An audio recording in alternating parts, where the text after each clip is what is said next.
is what I So mean. did you want to get into the actual merits of Vlad Guerrero to the Tigers or I anything would else or? I would love to. I went into this a little bit Okay. today on Twitter, but I can go into this more. Sure.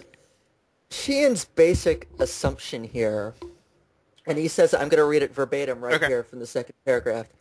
His basic assumption, his basic thesis, shall we say, is, quote, the idea that Alex Avila will catch and Victor Martinez will DH has always been a bad one. Uh, That's it. That's his statement. That should be taken as opinion because I yeah, disagree with it. I'm not a Tigers fan, and I think that that's kind of what's going to happen. I mean, is Victor Martinez really going to catch? He's old, isn't he? Well, let me here. As the Tigers have said all along, from the moment they signed Victor Martinez, he's going to be a primary DH. He's going to catch once or twice a Sure. week, and Alex Avila will do the rest of the Right. catching, which makes a ton of sense for various reasons. One, on most teams, you have to carry a backup Right. catcher, and here all of a sudden you don't because you can carry. Avila's going to start most of the time, and Martinez is going to start most Yeah, of you're the just time, going to have and Martinez can someone catch. bad. Yeah, and you don't have to carry a third catcher, or excuse me, a second catcher, which gives you a whole bunch of options in your Hmm. lineup. You can carry, like suppose they carry 13 position players. Hmm. You've already got Avila and Martinez embedded in the starting nine, so you are carrying four non-catchers, which gives you can carry two infielders, two outfielders. That is a ton of Yeah, flexibility for any absolutely. major league team. So I think that's a huge, huge part of why the Tigers are doing what they're Hmm. doing. But and it's worth keeping in mind. The Tigers are going to have Mankley Ordonez in their lineup as their right fielder, but he is a DH type at this stage. He's 37. He's not the outfielder he once Right. was. He is certainly an excellent hitter still, but he's more of a DH type. Carlos Guillen has been perpetually hurt for the last 3 years. He should not be counted on to play the field, although apparently they're going to, but he is a DH type. You have too many players that Hmm. are DH slash in this on this roster Okay. already. Vladimir Guerrero is a butcher in right field. You cannot put him out there. You absolutely What recent cannot. evidence do we have of that? I'm trying to think. Go watch Yeah. which game of which was it game one or game two of the World I think it was Series game that two when it was just starting to get silly in the ninth inning where that he was he just, started in right yeah. field that I could have gone out there and played better defense than that. Yeah, I mean, and it was kind of It sad to was watch almost with the knees awful. and Yeah, he can't play out there. So you've ruled out Guerrero as a defensive hmm. option. The knock on Martinez, he's not a great defensive catcher. He is average to below average, but he's not going to kill your team if you have him Sure. back there 2 or 3 days a week at most. Alex Avila is getting better. He's a decent defender. He's got a pretty good arm. But He eventually you have to let one of these guys grow. I mean, hmm and Avila got a lot of opportunities. Alex Avila had a terrible start to last hmm. year. He came around. Let me look this up, but he was definitely improving, and that's one of the things that you can't just look at a full season's worth of stats and expect it to tell the whole story. Ryan Rayburn was batting under around 200 into August, and he ended up hitting near Right. 270. If you look at it, you think, oh, Ryan Rayburn had a really good season. He was terrible for most of the season. He turned it on once they fell out of contention.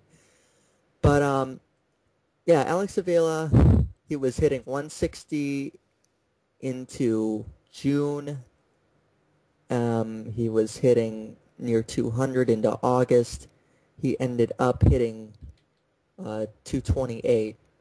So if you take from September 2nd to the end of the season, the last month of the year, Alex Avila hit 271, which you'll take from your Yeah, catcher every day of the yeah, week. absolutely.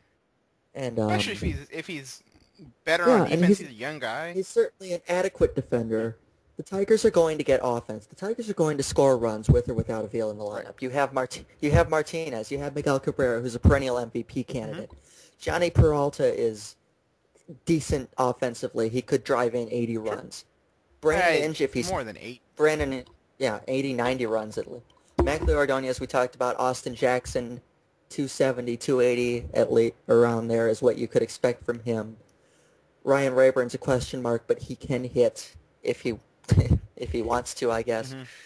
And Brandon Inge can hit 20 home runs if he's healthy. He has not been healthy for a while, but the Tigers are going to score Hmm. runs, and it's not like they're counting on Alex Avila to be the focal point of their lineup here. Right, and it's not like they're counting on Vladimir Guerrero to come in and be their 4-hitter, their 5-hitter. I mean, they've got Vladimir Guerrero, production up and down the lineup. if hypothetically the Tigers were to sign Vladimir Guerrero, he's probably hitting 6. Right. So he's not. Does he make the lineup deeper? Yes, at the expense of a lot of versatility and a lot of, well, pretty much some defense. And at this point, that's not worth the risk to me, especially at the price that he might command. Hmm. I know he's not going to get the 2-year deal now.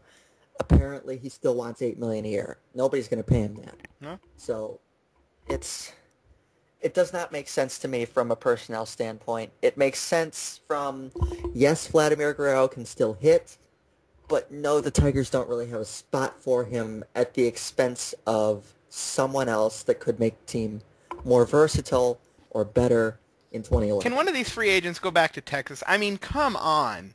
Texas they're getting the short end of the stick with Cliff Lee, Vladimir Guerrero. I mean, sign somebody. Don't you have a bunch of money now that you made the World Series and you got a new TV deal? I mean, come on.